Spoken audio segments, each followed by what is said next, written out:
నాని గారు చెప్పాడు నిన్న విశాఖపట్నంలో విద్యామంత్రి నారాయణ లోకేష్ గారు మాట్లాడినటువంటి మాట గురించి ఒక మాట చెప్దామని చెప్పి ఫోన్ చేసి ఈ అవకాశం తీసుకుంటున్నా.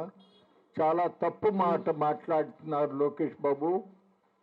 మీ ఇష్టం కాదు, మీ హెరిటేజ్ సంస్థలో షేర్లు కానీ మీ హెరిటేజ్ సంస్థలో ఉత్పత్తులు కాదు మీ ఇష్టం వచ్చినట్టు అమ్మటానికి. మీరు రాష్ట్ర ప్రభుత్వం తరఫున ఒక ధర్మకర్తగా వ్యవహరించాల్సినటువంటి బాధ్యత ఉంది. రెండు, ఒక బాధ్యత కలిగిన మంత్రిగా మీరు మాట్లాడే ప్రతి మాట కూడా అది అపసవ్యంగా ఉండకూడదు. మీకు తెలియకపోతే సరైన వ్యక్తుల ద్వారా తెలుసుకోండి. సుప్రీంకోర్టు జడ్జిమెంట్లు చదవండి.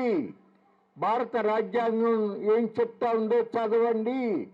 నేను మళ్ళీ చెప్తున్నా, విశాఖపట్నంలో మీరు 99 పైసలకే టీసీఎస్కి, కాగ్నిజెంట్ టెక్నాలజీస్కి, ఏఎన్ఎస్ఆర్కి ఇచ్చినటువంటి భూములు కానీ, అట్లాగే లులుకి 1000 కోట్ల రూపాయల పైన విలువ చేసే భూమిని 99 సంవత్సరాలు లీజుకి ఇచ్చింది కానీ దాన్ని హైకోర్టులో సవాలు చేశారు.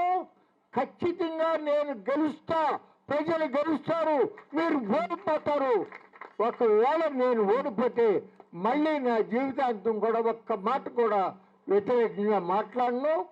మీరు ఖచ్చితంగా మీ యొక్క నిర్ణయాన్ని మార్చుకొని ఈ మెడికల్ కాలేజీల విషయంలో మీరు పునరాలోచన చేసుకుని ఆ జీవోల్ని ఉపసంహరించి ప్రభుత్వ ఆధ్వర్యంలో నడపండి అని కోరుతూ సెలవు తీసుకుంటాం.